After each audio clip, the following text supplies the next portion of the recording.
Olá pessoal, muito boa tarde a todos! Hoje nós faremos uma live muito interessante que versa sobre crimes em licitação e o Covid-19. Infelizmente, esta pandemia que virou o mundo de cabeça para baixo, mas é necessário que se estabeleçam algumas regras, não é? Então, nós vamos aí conversar com o doutor Matheus Falivene, que é especialista neste assunto.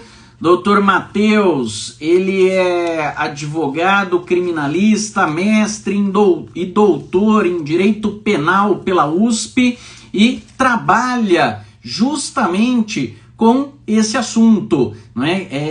Ele trabalha muito com licitação e vai conversar conosco aí acerca da lei de licitações, não é? Que é a lei 8666 de 93, onde esta lei ela estabelece uma série de regras sobre licitação, não é? Como devem ser feitas as licitações e também dos crimes em licitação. E aí, com o Covid-19, vem aquela dúvida: pode ou não ser dispensadas licitações? Doutor Matheus, seja muito bem-vindo. Boa tarde, professor.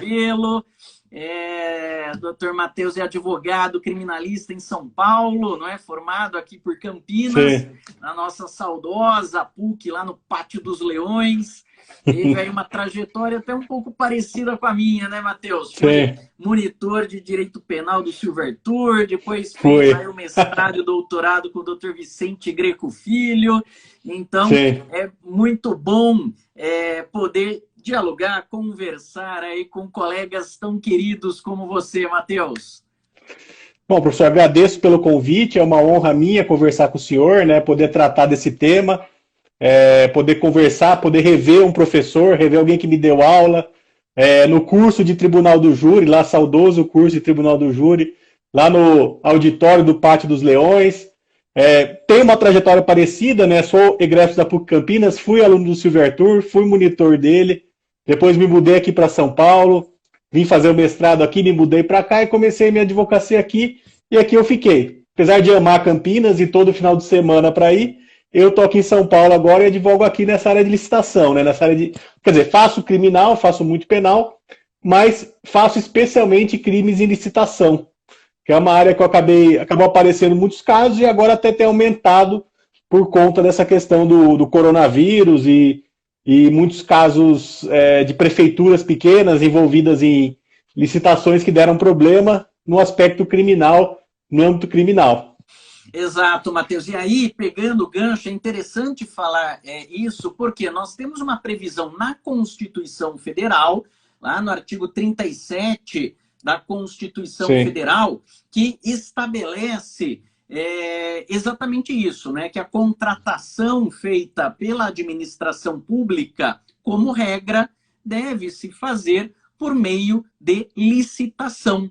Então, nós estamos tratando aí de uma previsão constitucional. E a lei que regulamenta isso de forma mais genérica, tem outras leis também, não é? Mas a lei que dá base a esse artigo 37, inciso 21 da Constituição, é justamente a Lei 8666 de 93, não é? Que trata aí de toda a regulamentação do processo licitatório e dos crimes de licitação também, não é? Então, eu acho que seria interessante, Matheus, a gente falar um pouquinho do porquê que a Constituição exige essa licitação. Qual que é a finalidade que o Constituinte viu para que se faça a licitação? Por que isso é necessário? Sim, isso é importante, é uma pergunta importante, até por conta dos crimes também, isso vai aparecer muito nos crimes. A ideia da Constituição de exigir licitação, de criar um sistema de licitação, é permitir uma maior isonomia entre os concorrentes, ou melhor, uma melhor isonomia entre os concorrentes, entre os licitantes. Porque a ideia que se tinha antes de você ter uma licitação é que basicamente o gestor público, né, o órgão público, contratava quem ele queria. Ou quem dava mais dinheiro, dele. Se era o o amigo dele, contratado, né? sim, contratava um amigo, ou que se pagava, a qualidade do serviço prestado, era amigo, então ele vai fazer um bom trabalho. Tinha uma regra muito mais frouxa de contratação pública, então o que acontecia é que o gestor público contratava o amigo, contratava quem ele queria, né? E daí a lei de licitação, essa ideia da Constituição de criar um sistema de licitação, é permitir uma maior isonomia e com isso atender melhor os princípios constitucionais da administração pública. É lógico que existe toda uma crítica com relação à lei, que ela, ao criar o sistema de licitação, criou um sistema penal de licitação também. Isso acaba que deu muita força para o Ministério Público em muitos casos. Isso gera um problema em algumas situações. Você tem a questão também que, às vezes, erros técnicos acabam se convertendo em crimes. Então, a lei tem problemas. O sistema de licitação gerou corrupção também. Se você for ver, a criação de uma norma regulamentadora de licitação acabou gerando, de certa forma, aumentando a corrupção, né? Tem alguns autores que partem para essa linha, que, né, você criar um sistema de licitação, por um lado, você dá maior isonomia aos concorrentes, porém, por outro lado, você também cria uma certa corrupção em cima desse sistema, né? Porque quem quer ganhar vai continuar dando dinheiro de qualquer jeito, né? Não vai falar, não vou dar mais dinheiro porque agora tem uma licitação bonitinha. Não foi isso. Então tem uma crítica muito forte. Eu, particularmente, gosto da lei, mas vejo muitos problemas nela. Ela atende o ditame constitucional, ela veio para atender o ditame constitucional, mas ela tem alguns problemas, tanto é que tem alguns projetos de reforma, especialmente na parte penal, por conta de problemas práticos que a gente tem com relação à lei, né? Vamos falar um pouquinho, então, da lei. Matheus, nós temos uma série de crimes previstos aí na lei, lá do artigo 89 até o 99, e depois tem uma regulamentação processual também, sim, do artigo 100 até o artigo 108. Mas a ideia, então, de se fazer uma licitação, aquela ideia pura da Constituição, é que haja uma maior concorrência e, portanto, que vença o melhor serviço e o melhor preço. Essa, sim, é a ideia, vamos dizer, utópica da nossa Constituição Federal. Mas, como você bem disse, infelizmente, existem pessoas aí muito mal intencionadas, tanto do lado do governo quanto do lado dos empresários, e aí eles combinam fazer o seguinte: olha, Matheus, vamos participar de uma licitação, você com a sua empresa, eu com a minha empresa, o fulano com a empresa dele, o ciclano com a empresa dele. Aí vamos fazer o seguinte, ó, nessa licitação aqui, nessa licitação que nós vamos participar aqui na cidade de São Paulo, o preço é um preço sigiloso. Sim. Uma empresa supostamente não sabe quanto a outra está cobrando pelo serviço.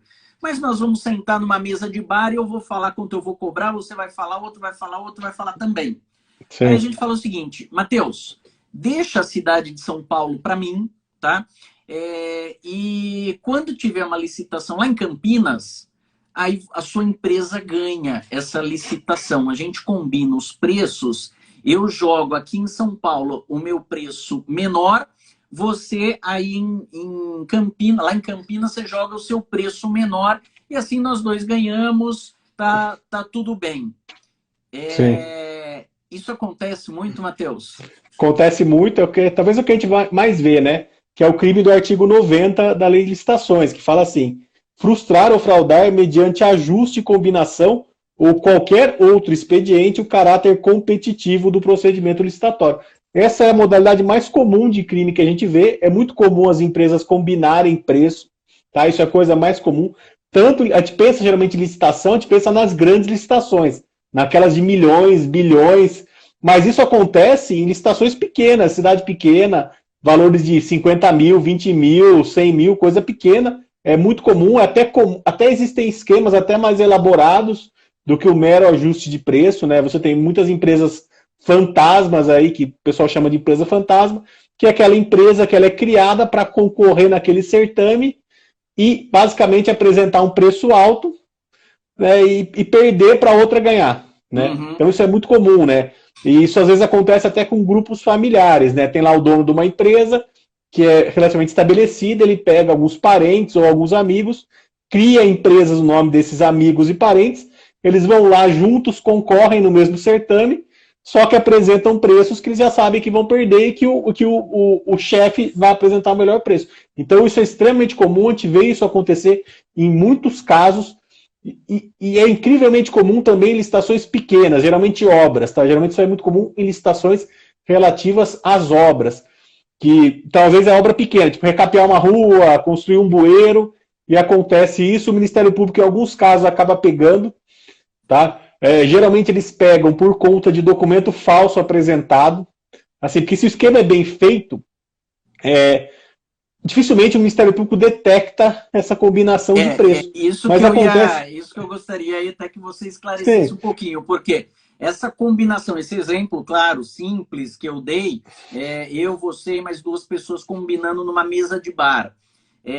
Sim. Como que se prova a materialidade desse crime? Sim, é muito difícil provar a materialidade de fato, a combinação de fato. Por quê? É muito difícil você ter uma prova, um WhatsApp, uma conversa falando, ah, não, vamos cobrar. Tem casos que tem, tá? Tem casos que é tão absurdo que a polícia faz uma quebra de sigilo e encontra esse tipo de prova. Mas, em regra, se é bem feito... Eu brinco com meus alunos, Matheus, dizendo que Deus dá limite para a inteligência. Porque chega uma hora, você estuda, não consegue mais, não é? Então, Deus dá limite para a inteligência, mas não para burrice. Porque a gente burrice vê demais, cada coisa aí nessa interceptação telefônica, meu Deus. Cai cada... é absurdo, assim. Você vê, eu tenho casos que combinaram explicitamente por telefone normal, isso foi interceptado, a combinação. E daí tem a prova. Daí foi fácil para o Ministério Público. Tem caso que os caras montaram um grupo de WhatsApp e ficaram combinando ali. Ah, vou cobrar tanto, daí ficou fácil para ele ter. Mas essa não é a regra. Acho que, assim, geralmente quem é experiente nessa área, os caras que são mais, digamos assim, mais velhacos nessa área, mais espertos, eles não fazem assim. Eles combinam às escondidas, sem passar por meios eletrônicos, o que torna mais difícil para o Ministério Público encontrar essa prova. Então eu vejo que em muitos casos o esquema acaba... Assim, tem casos que o TCU pega, TCU ou o Tribunal de Contas do Estado pega, às vezes até do município, por conta de preço desajustado, preço muito acima do normal. Então tem lá uma obra, geralmente com obras ou produtos, né? De serviço é um pouco mais difícil. Mas tem lá uma obra X que vai construir um bueiro. O preço geral do bueiro aqui em São Paulo, segundo as regras, é R$1.000. A empresa ganhou com 5. Daí esses casos o Tribunal de Contas pega. Esses casos mais absurdos, acaba pegando, a MP investiga e chega até o final e acha. Mas o mais comum que eu vejo é documento falso. Em algum momento, para, digamos assim, azeitar o esquema, eles têm que fazer um documento falso ou outro, e às vezes eles escorregam nos documentos falsos. Tá? Porque o documento falso, ele é muito usado, mas ele só funciona se ele for bem feito. Então, às vezes, o cara escorrega no detalhe. Um detalhe de data, um detalhe de assinatura. Então, acaba escorregando em pequenos detalhes, daí isso abre a investigação, e daí o Ministério Público investigando chega nisso. Essa é uma outra forma que eu vejo bastante. E uma terceira forma, que eu acho que hoje é a mais comum, é a mais recorrente, é basicamente delação premiada. Tá? Em algum momento, o que tem acontecido muito, em algum momento, algum empreiteiro, alguma empresa cai em alguma comarca, para ela se safar desse processo criminal, ela faz uma colaboração premiada e abarca outras empresas que licitam naquela região, ou naquela cidade, ou em outras cidades. Então, eu tenho visto muitos casos que acabam vindo de colaboração premiada, né?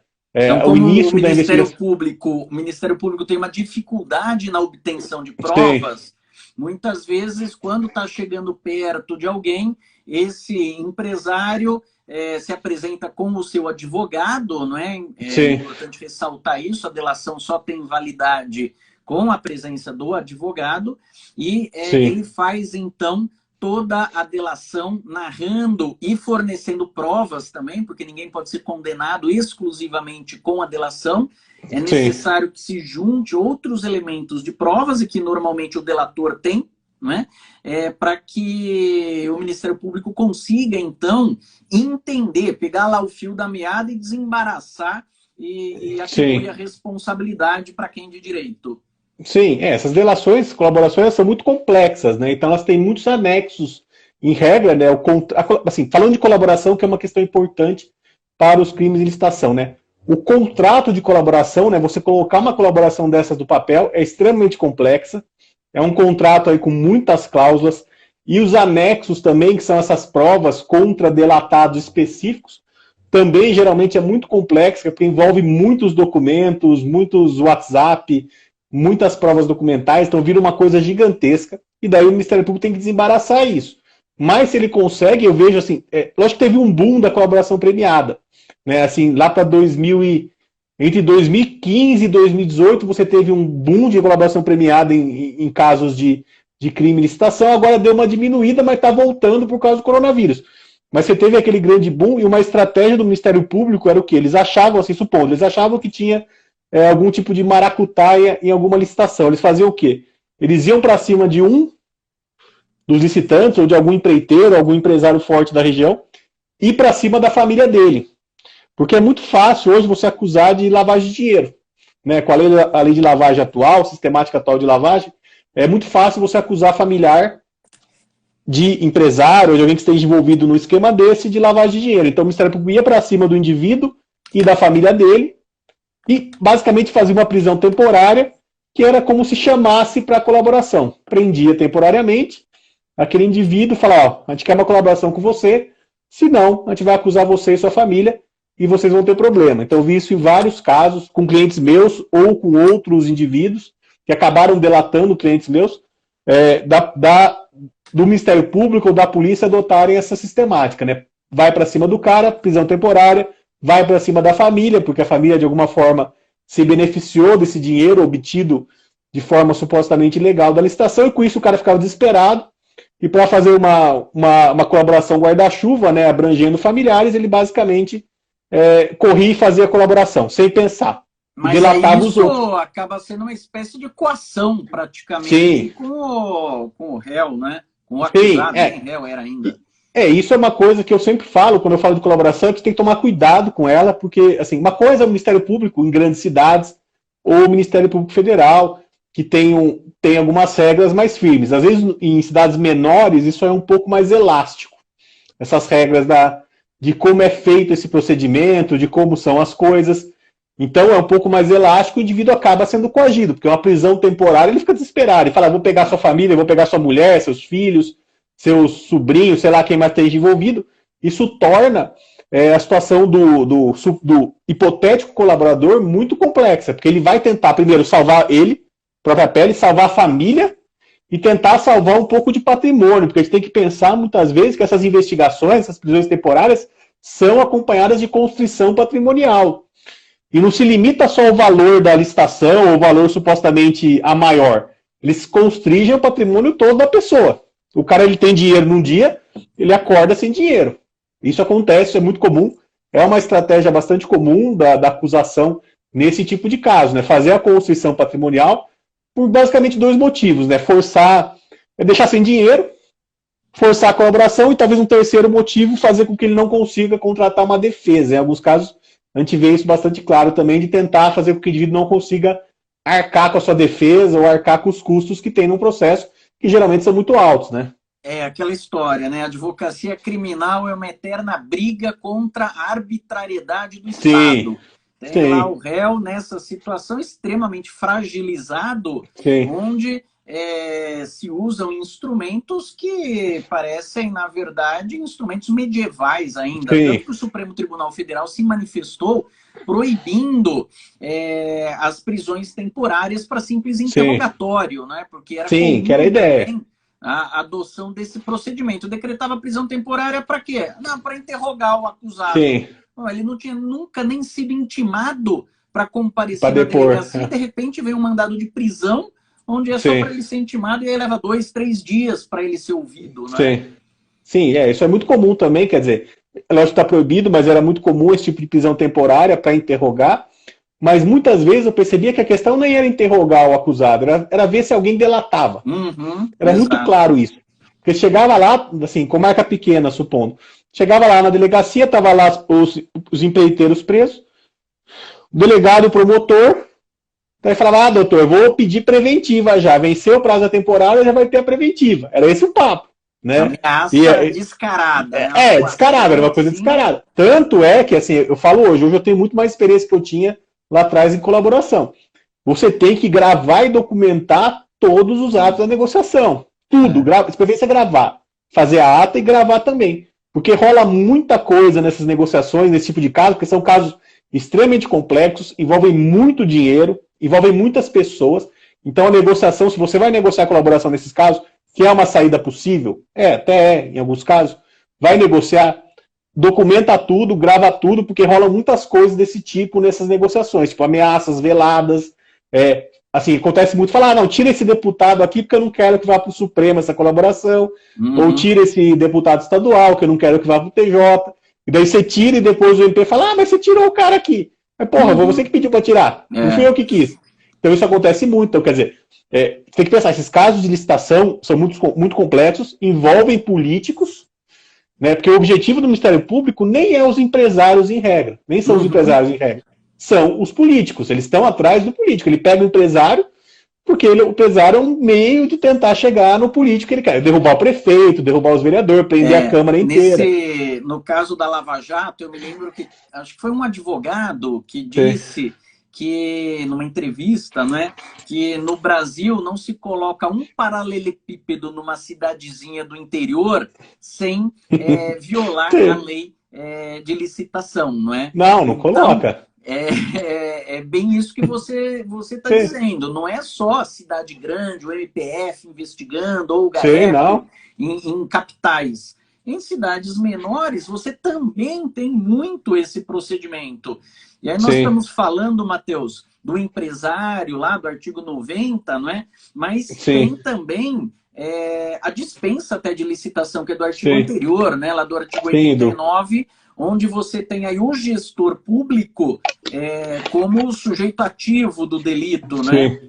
Que também é muito comum, né? Essa questão do interior realmente primeiro vou explicar um pouquinho essa questão de cidades pequenas. O custo da eleição é muito caro. O custo de qualquer eleição, em qualquer cidade, ele é muito alto. Então, o que acontece? Cidade pequena não tem, geralmente, um fundo eleitoral muito grande, o partido não manda muito dinheiro para o candidato, então o candidato acaba se autofinanciando. E ele se autofinancia por meio muitas vezes, dessas condutas ilegais, tá? Então, o cara vai custear uma campanha lá de 200, 300 mil reais, que é um belo dinheiro para uma cidade pequena, mais ou menos uns 4, 5 reais por cada eleitor da cidade, ele vai custear por meio ilegal, né? Então, por isso que você não... É muito comum. Então, você tem essa questão. Daí também tem a questão que o senhor colocou, que é essa questão da dispensa, né? É muito comum também acontecer, além da fraude entre empresários, que se você tem corrupção, se você tem algum tipo de engendramento entre o empresário e o político, acontecer de ter dispensa de licitação, fracionar, que é o tal do fracionamento, que é um debate muito grande que você tem nos crimes em licitação, que é a questão de fracionar. Porque o Ministério Público entende que, assim, supondo, vai recapear algumas ruas, teria que fazer uma mega licitação já abrangendo todas as ruas. Ou vai trocar os bueiros, teria que fazer uma licitação para trocar da cidade inteira. Mas muitas vezes isso não acontece. Acontece o fracionamento, que é o quê? Fazer obras pequenas que são elegíveis para a dispensa de licitação. Daí a prefeitura dispensa, porque o valor é abaixo do exigido para se ter o certame. E basicamente contrata uma empresa para recapear uma rua, para refazer um bueiro, refazer um encanamento e vai contratando o picado. Os tribunais de contas e o Ministério Público não gostam disso. Eles sempre tendem a achar que são condutas ilegais e muitas vezes criminosas esse fracionamento. Eu acho que não. Eu acho que em muitos casos o fracionamento é justificado. Né? Eu tenho um caso, por exemplo, que diz respeito a uma ponte. O que acontece? A cidade tinha vários rios, tinha várias pontezinhas de madeira precárias. Daí chovia, o rio levava a ponte embora. Daí lá contratava a empresa fazia a ponte. Daí passava, sei lá, 3 meses, chovia de novo, outra ponte ia embora, fazia outra. Daí o MP fala, não, isso é fracionamento. Porque devia ter contratado para refazer todas. Mas quer dizer, no momento não tinha necessidade de refazer toda, tinha que refazer aquela que a água levou. Exato. Então tem muitos casos que é assim, o promotor olha de fora e fala, não, mas isso é fracionamento. Mas peraí, quer dizer, o que aconteceu no momento foi aquilo. Estourou o cano por causa da chuva, ou levou a ponte embora. A prefeitura não tinha que licitar 50 pontes, ela foi e fez uma dispensa em uma. Só que é lógico que muitas vezes tenta se construir uma narrativa de que não, dispensou porque aquele indivíduo, aquele empresário já era alguém mancomunado com o prefeito, com os vereadores, com o governante local, e por isso ele recebeu essa dispensa aí.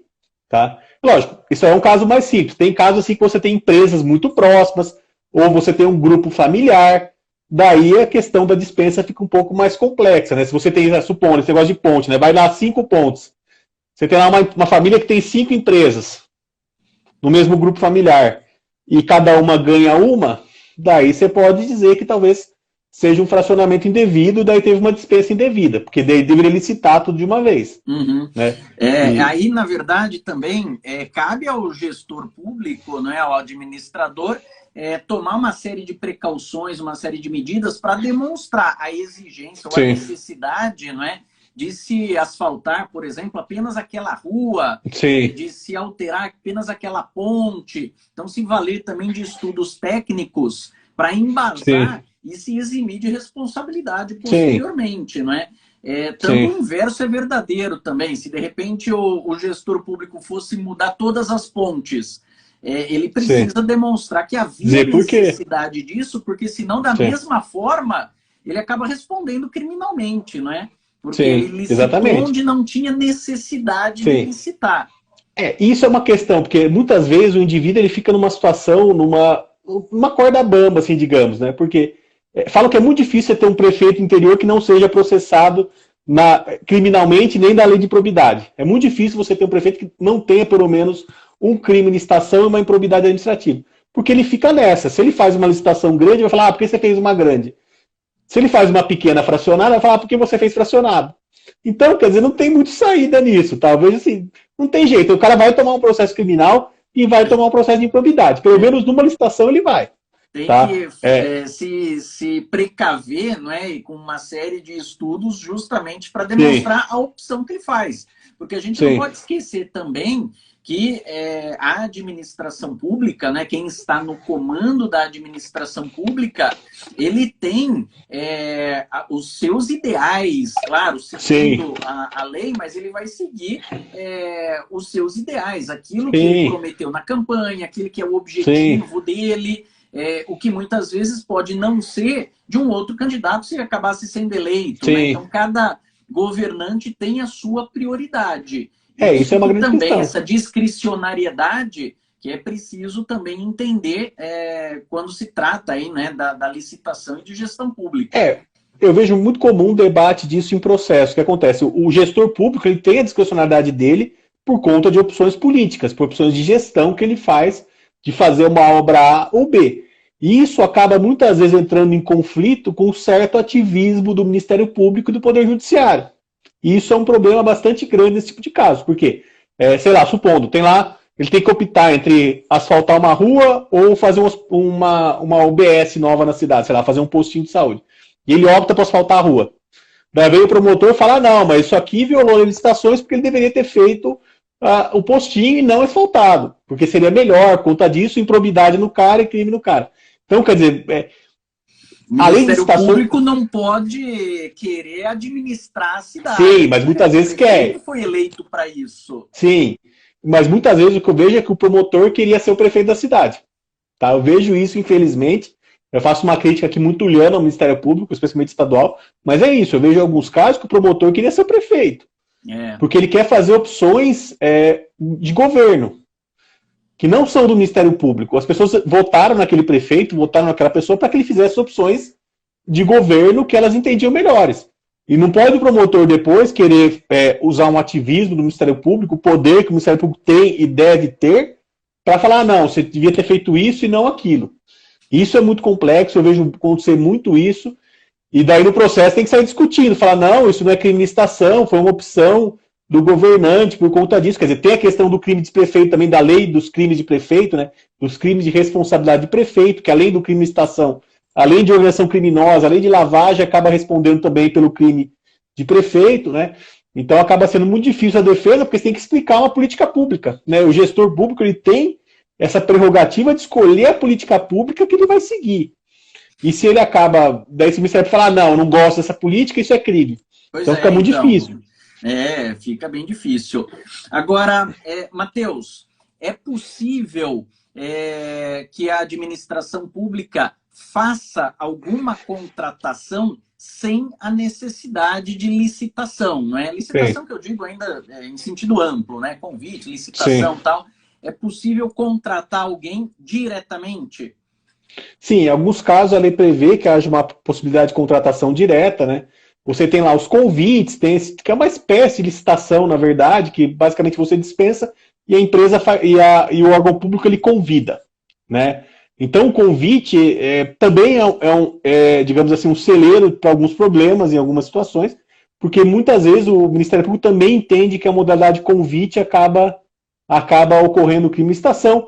Você tem as hipóteses em que a lei exclui licitação, quando você tem um fornecedor único, tem algumas outras hipóteses que acabam também gerando uma não licitação, mas a regra é que tem o procedimento, a não ser que sejam coisas de valores mais baixos, né? Sejam obras ou serviços de valores mais baixos. Vai, sei lá, comprar papel higiênico, daí pode fazer uma compra direta, mas se vai licitar uma quantidade grande, daí já precisaria seguir o certame, né? Fazer um procedimento licitatório próprio. Tá? E tem questão de saúde também. Isso, aí então a gente já entra na segunda parte agora do nosso tema.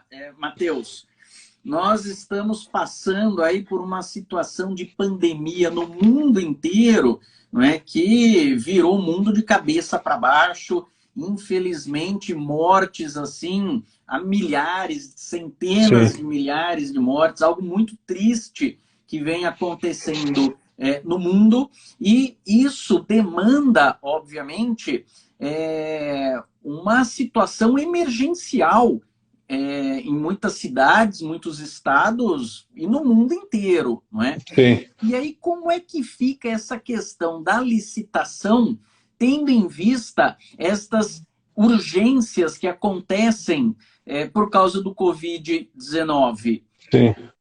Esse é um tema bem interessante. Assim, existe uma questão da licitação para a saúde, inclusive, existe um debate para a licitação dos insumos para a saúde, que até segue um regulamento próprio. Você tem a questão das OS, que são as organizações de saúde, que têm um regulamento próprio com relação à licitação e tal. Mas o que acontece? Por conta da pandemia, foi criada uma lei, que é a Lei 13.979 de 2020, que no artigo 4º, ela basicamente dispensa a licitação para contratação para compra, né, ou contratação de insumos, produtos ou serviços relacionados ao combate da pandemia. Então, isso basicamente tirou a sistemática da licitação para esse tipo de contratação, abrindo as portas para que os diversos órgãos públicos e os diversos poderes contratassem de forma direta para combater a pandemia. Isso é importante porque a licitação ela engessaria as compras necessárias para aquele momento. Tá? Se você fosse licitar, por exemplo, avental, luva, maca, respirador no começo da pandemia, você simplesmente não conseguiria comprar nada. Você engessaria os órgãos públicos, engessaria as entidades que não teriam o que fazer e morreria mais pessoas. Então, falou, vou dispensar. Né? Então, tirou a licitação desse tipo de compra. Isso foi importante, foram comprados materiais, mas é lógico que muitos também, ou alguns, né, se aproveitaram desse momento de pandemia, desse momento de crise, para tentar, né, levar um dinheirinho ali nessas licitações que são valores altos. Né? A gente tem que pensar que essas questões hospitalares, mesmo antes da pandemia, já davam muito problema, porque os valores geralmente são altos. Equipamentos hospitalares são muito caros, e os insumos hospitalares, apesar de muitos serem baratos, eles são comprados em quantidade. Você tem que pensar que um médico, num dia, usa 100 luvas, por exemplo. Ele não usa uma só.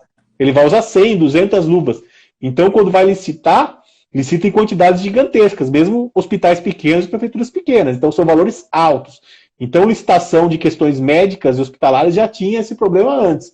Com a pandemia, com o que está acontecendo, isso só escancarou. Até porque a mídia fica um pouquinho mais em cima também. Então, mesmo sendo dispensada a licitação, ou seja, não há necessidade da realização da licitação, ainda assim, essa compra, essa aquisição precisa observar todos aqueles requisitos do artigo 37 de legalidade, impessoalidade, moralidade, publicidade e eficiência, sob pena do gestor público ser responsabilizado tanto civilmente quanto no âmbito criminal também. Sim. Dispensar a licitação não significa dizer que está livre para comprar o que quiser. Compra o que quero no preço que quero, né? No preço que quer, sim. Muitos interpretaram mal essa dispensa, falaram, não, abriram-se as portas aí da esperança, aí vamos comprar tudo e fazer tudo. Vale não é assim. Vale tudo, vamos pagar R$1 milhão num respirador. Mas não era isso, quer dizer, mesmo dispensando, você tem que respeitar os princípios da administração pública. E muitos gestores, especialmente municipais, mas também estaduais e até federais, não se atentaram a isso, não respeitaram isso. E vão acabar pagando preço. A gente vai ver que vão pipocar, né? Muitas ações vão ser propostas, muitas ações penais e de improbidade administrativa contra prefeitos, governadores, secretários, até membros do governo federal por conta dessas compras realizadas durante a pandemia. Tá? Porque o que aconteceu? Você teve um problema, assim, lógico, você tem um problema de mercado aí, que os preços desses insumos e equipamentos hospitalares subiram muito. Você tinha um problema de mercado. Então, assim, as empresas corretas, elas subiram o preço junto. Porque se você está comprando, sei lá, eu tive um caso de avental, de luva no escritório, a gente via isso. Sei lá, uma luva antes da pandemia custava 50 centavos o par. Daí, durante a pandemia, estava R$5, R$6 o par. Quer dizer, subiu, tipo, 10 mil vezes o preço. E daí não tinha como o fornecedor ou fabricante não repassar esse aumento de preço. Ele tinha que repassar, porque senão não conseguiria repor o estoque. E é uma questão chamada reposição de estoque, que até tem uma discussão aqui no crime do artigo 96, que é o quê? A empresa não conseguiria comprar depois outra luva se ela cobrasse 50 centavos na luva. Ela tinha que cobrar lá os R$6, que era o preço de mercado. Tudo bem, daí ok. Só que aconteceu que muitas empresas aumentaram abusivamente os preços, né? Então, em vez de cobrar R$6, cobrou 20, cobrou 30, e teve também, como estava dispensada a licitação e não precisava apresentar documentação, e daí entra um outro problema, que é o problema de documentos na licitação, teve muitas empresas criadas para vender para o Estado nesse momento, que basicamente era empresa de fachada, ganhava lá e não entregava. Ele pegava o dinheiro, pegava a primeira parcela e sumia. Então teve muito isso também. Vendia, sei lá, abro uma empresa X aí, que é para vender respirador. Daí eu vou lá, participo de um certame, de uma compra de um governo X, ou de uma prefeitura X, ganhei, recebo a primeira parcela, a parcela inicial, e não entrego. Isso aconteceu bastante também, porque como estavam mais frouxas as regras de controle, o compliance dos entes públicos, aconteceu que muita gente criou empresa fraudulenta aí e ganhou e não entregou. Isso eu vejo bastante também. Tá? Simplesmente o cara abriu a empresa, ganhou e não entregou. Que até acho que é fraudulento, nem encontram mais a pessoa. Sim, que eu acho que é a forma mais grave, inclusive. Porque uma coisa é assim, você discutir preço. Se o preço estava alto, estava baixo. Isso é uma coisa, porque daí você vai entrar na discussão de economia, na discussão de formação de preço no mercado. Tá? Isso é uma questão.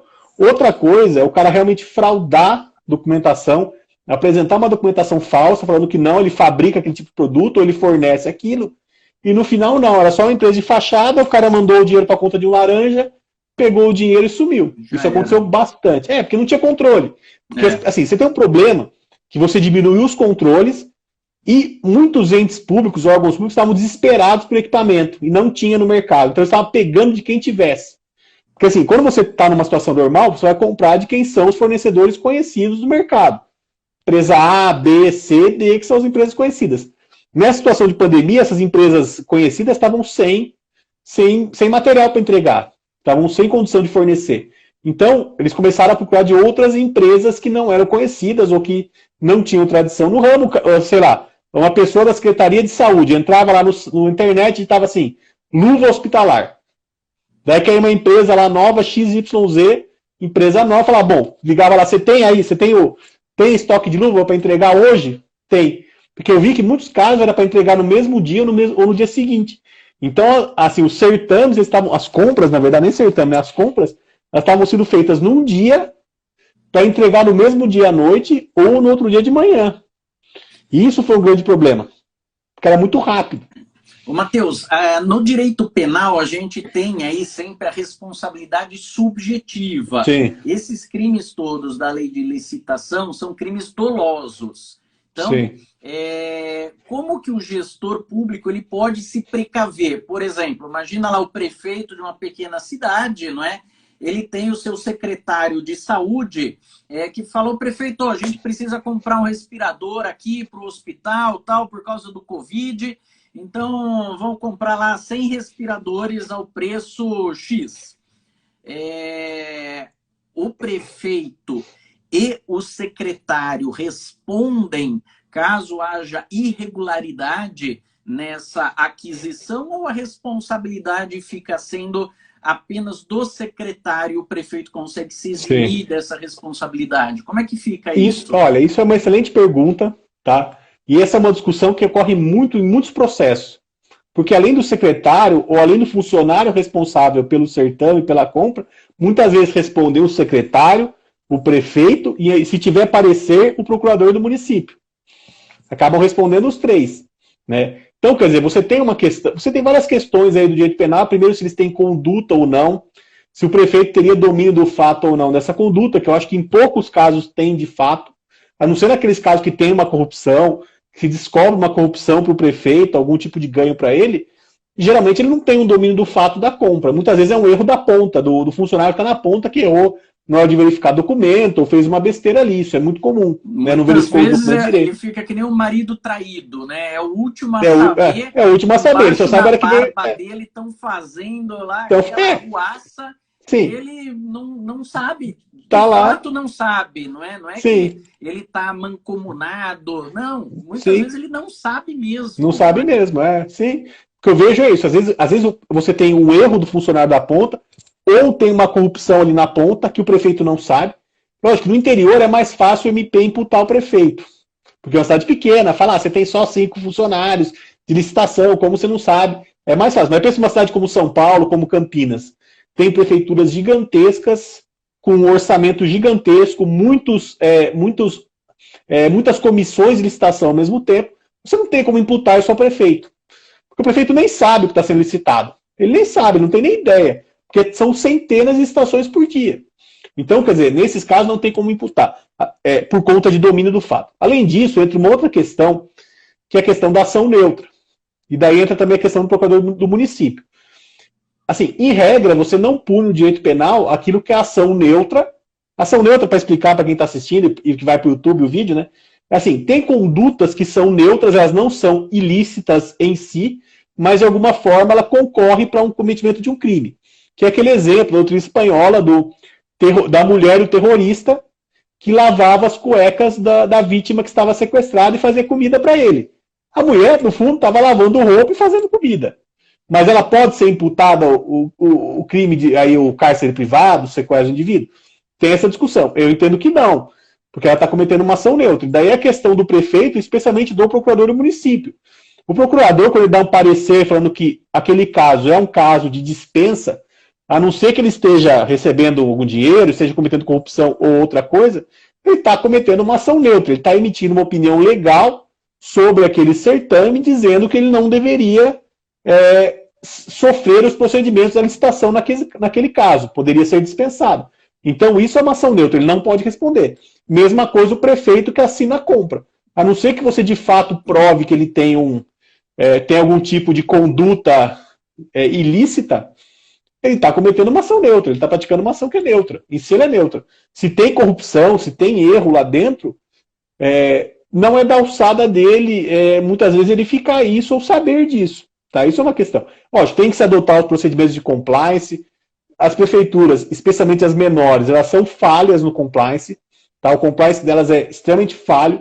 E você vê, em muitos casos desses, que viram processo criminal, que só virou processo criminal por conta de, muitas vezes, erros grosseiros, erros básicos, assim, elementares, por não ter alguém experiente ou não tomar um controle mínimo de verificar documento. Tipo, você recebe uma certidão, você consegue verificar lá na internet hoje. E muitas vezes não faz nem isso, daí uma empresa que é inidônea ganha a licitação, daí o MP, que não é bobo, vai lá conferir e vê que a certidão era falsa. E fala, como você, prefeitura, não conferiu essa certidão? Mas não conferiu porque o cara na correria lá não conferiu. Né? Então isso acontece muito. Então falta um compliance, falta eles terem mais cuidado. Jogam a culpa sempre para o estagiário, né? Para o estagiário, culpa do estagiário. Estagiário que não fiscalizou, não verificou lá a certidão se era verdadeiro ou falso.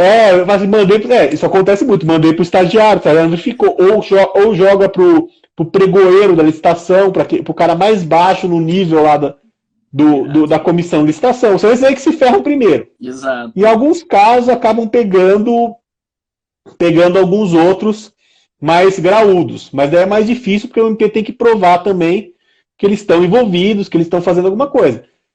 Mas, assim, em regra, procurar... Oi, pode falar. Matheus, como que o empresário lá... Então, vamos imaginar, eu sou um empresário, eu tenho aí respirador e com o estouro do Covid, eu vi um grande negócio que agora eu estou vendendo respirador para tudo quanto que é prefeitura. Como eu, empresário, posso me precaver de repente, ter que responder um processo criminal? Como que eu, empresário, vou saber se a prefeitura está ou não agindo de forma lícita na minha contratação? Porque acontece isso também. Às vezes o empresário está entrando de gaiato num covil de lobos aí que ele não faz nem ideia. Sim, isso acontece muito. E ele acaba sendo investigado também. Esse empresário de boa-fé, quando cai uma licitação, quando acaba caindo uma licitação, ele é investigado também. Ainda que muitas vezes vai se provar que ele não fez nada, ele acaba sendo investigado também. Então eu sempre falo, você tem que guardar toda a documentação da licitação, desde o edital até as amostras que você manda, porque em muitos casos de saúde, por exemplo, a prefeitura exige que se mande amostras. Então entregou uma amostra do produto, pega um recibo, guarda esse recibo. Se algum outro licitante te ligou, o cara te ligou e falou, não, vamos combinar aqui, vamos sair, grava isso e informa para o Ministério Público, quer dizer, adota as medidas de compliance, verifica a documentação, guarda edital, guarda a entrega das amostras, toma esse cuidado que muitas empresas não tomam, que é o quê? Ela vai lá, participa da licitação e não guarda nada. Eu sei que essa gestão documental é muito difícil às vezes, mas é uma coisa importante para quem mexe em licitação, porque é muito raro você ver um empresário do ramo que não tem um processo criminal nas costas. E muitos deles são por erros também, assim como acontece com os funcionários públicos, são por erros bestas de não controlar documento, não ter documento para provar.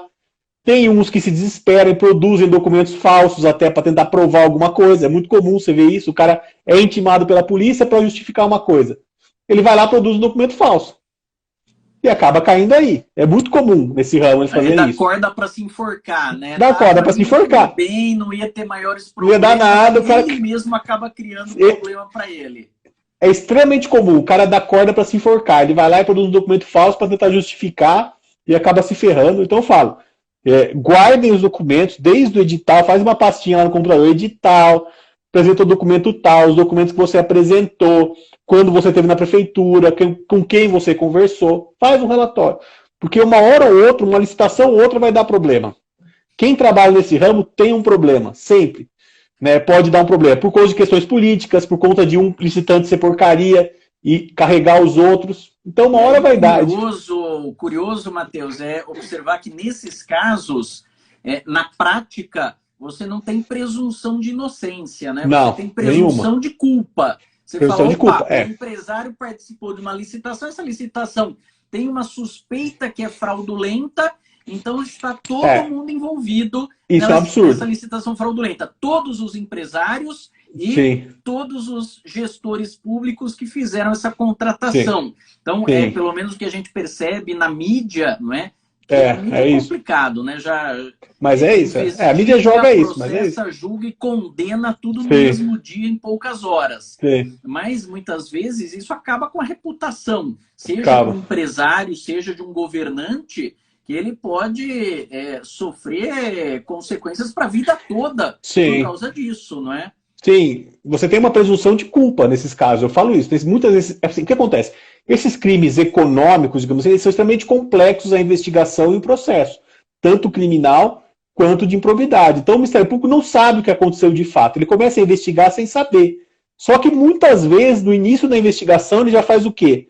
Ou já pede bloqueio de bens de todo mundo, ou já entra com uma ação de improbidade administrativa contra todo mundo e deixa as defesas se virarem para provar quem fez, quem não fez, o que é de quem. Então isso é muito comum. Você tem lá um inquérito, abre o inquérito.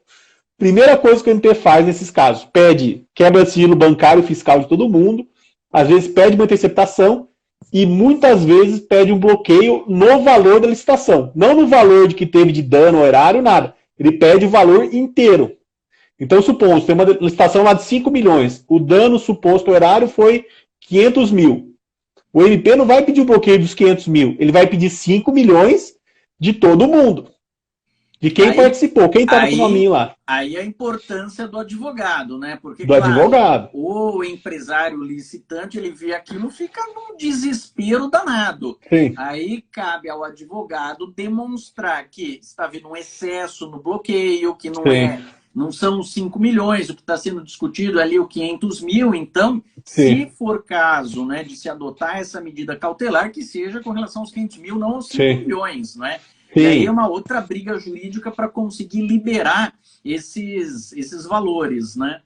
Sim, é difícil, porque vem com tudo para cima, daí você fala, bom, primeiro, essa empresa não tem nada a ver, depois o valor não é esse, tem que ficar brigando por isso, e muitas vezes é demorado, e tive casos já da empresa, tipo, o bloqueio acontecer 3, 4 dias antes da folha de pagamento, e bloquear o dinheiro inteiro da empresa.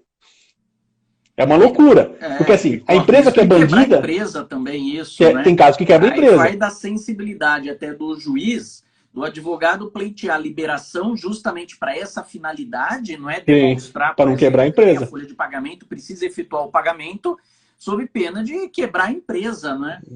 Sim, já aconteceu isso. Faltava 4 dias para pagar a folha de pagamento, né? O juiz bloqueou.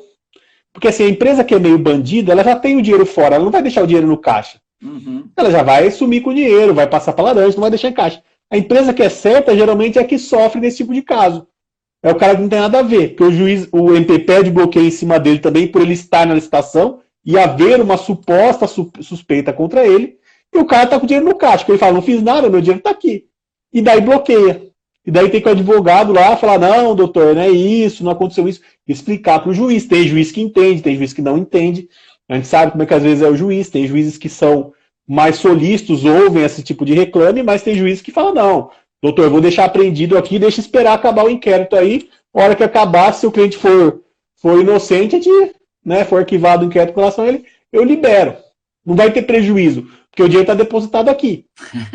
E aí entra uma outra questão, que eu acho que é uma questão importante, que é do direito em geral. Os juízes, eles não sabem como funciona uma empresa, nem os promotores. Porque eles nunca foram empresários, nunca foram do mercado. Então, para eles, todo mês está o salário lá. Faça chuva, faça sol.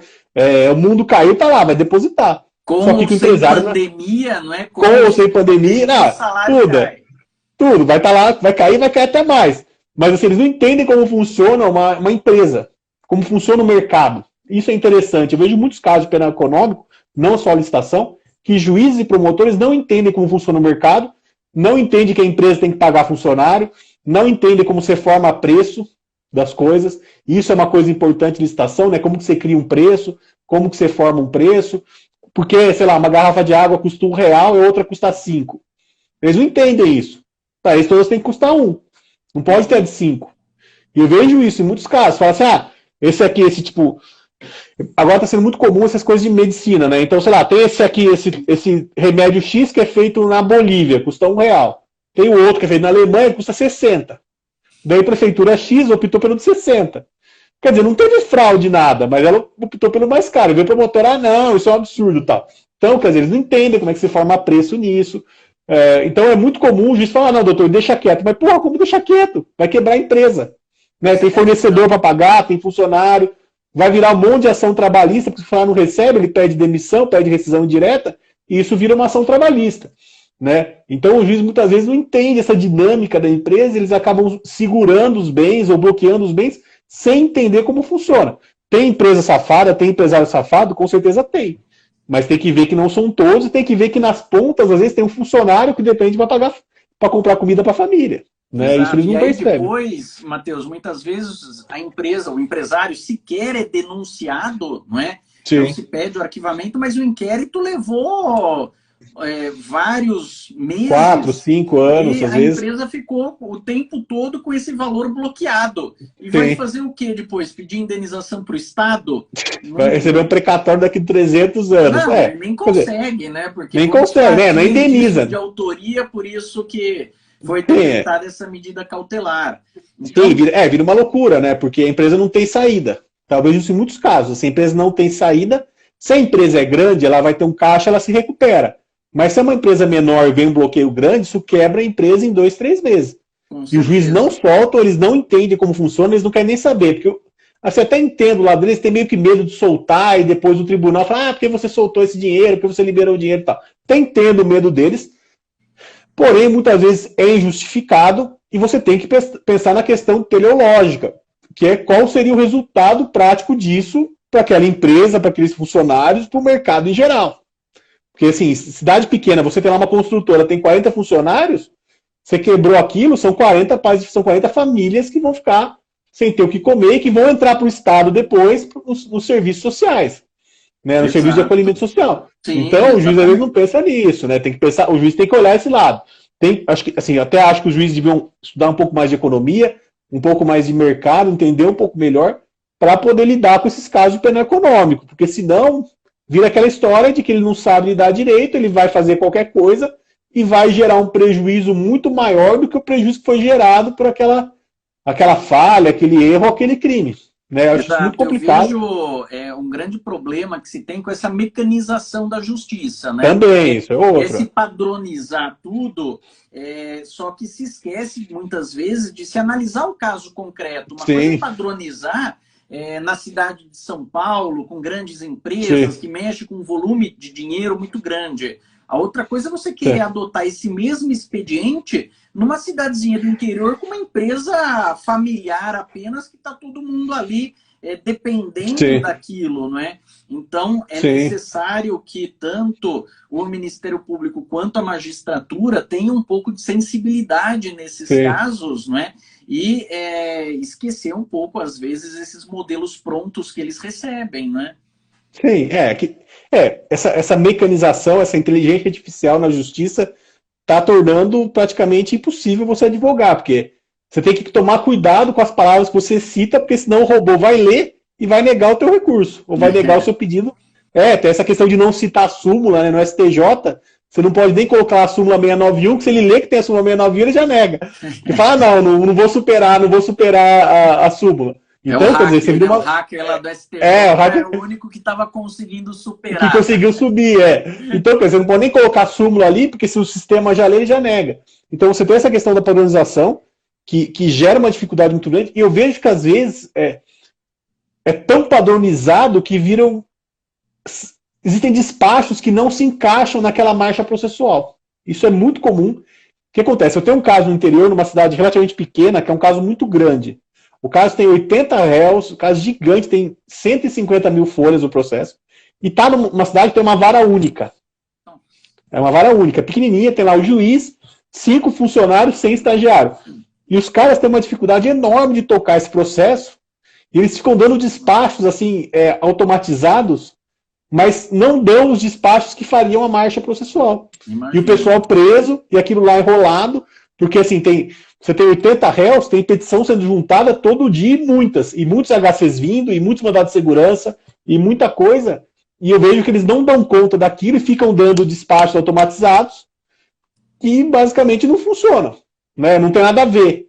E vira uma Exato. loucura, vira um processo, tipo, um processo, sabe, louco, assim, uma coisa Imagino. kafkaniana, como fala, né? É triste essa situação, infelizmente a gente presencia muito aí desses problemas, não é? Pela Sim, estrutura do judiciário, pela sistemática mesmo do nosso processo. sim.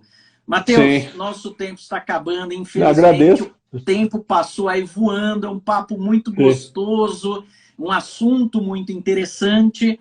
Eu sim. gostaria mais uma vez de agradecer a sua disponibilidade de tempo e de vir compartilhar conosco aqui esse seu conhecimento. E queria pedir também a sua autorização para disponibilizar esse nosso Pode. vídeo aqui, tanto lá no meu canal do YouTube, quanto aqui no IGTV do Instagram. Claro, não, pode disponibilizar. Eu que agradeço o convite do senhor. Foi muito legal a conversa, é muito bom conversar com o senhor. Alguém que foi meu professor, é uma honra, né, poder conversar com alguém que me ensinou sobre direito penal, sobre o Tribunal do Júri, né, o curso de júri lá. E agradeço muito, o papo foi muito legal, um tema que eu gosto. Eu até gostaria de falar mais mal do Ministério Público, mas como eu sei que vai ficar gravado, eu dei uma segurada para não falar muito mal do Judiciário do MP. Mas acho que é isso. Espero que a gente tenha mais oportunidades de conversar. Espero que até um dia ao vivo em Campinas, aí quando passar essa pandemia. Tomar um café, tomar uma cerveja, sei lá. Com certeza, Matheus, não faltará oportunidade. Eu brinco dizendo que essas lives aí que eu tenho feito, a pandemia, claro, foi horrível, trouxe efeitos aí nefastos para toda a população, não é? Mas pelo menos serviu para a gente otimizar e agilizar a utilização da tecnologia que nós temos à disposição, não é? Sim, quando a gente teria esse papo se não fosse a pandemia, né? Exato, serviu para a gente aproximar alguns amigos que muitas vezes estão distantes, né? E a gente consegue aí compartilhar esse conhecimento, esse bate-papo legal com todos. Agradeço a todos os internautas aí que nos acompanharam também. E, Matheus, um forte abraço para você. Obrigado. E a gente se encontra por aí. Abraço, até mais. Tchau, Até tchau. mais. Tchau, tchau. Até logo, pessoal. Tchau.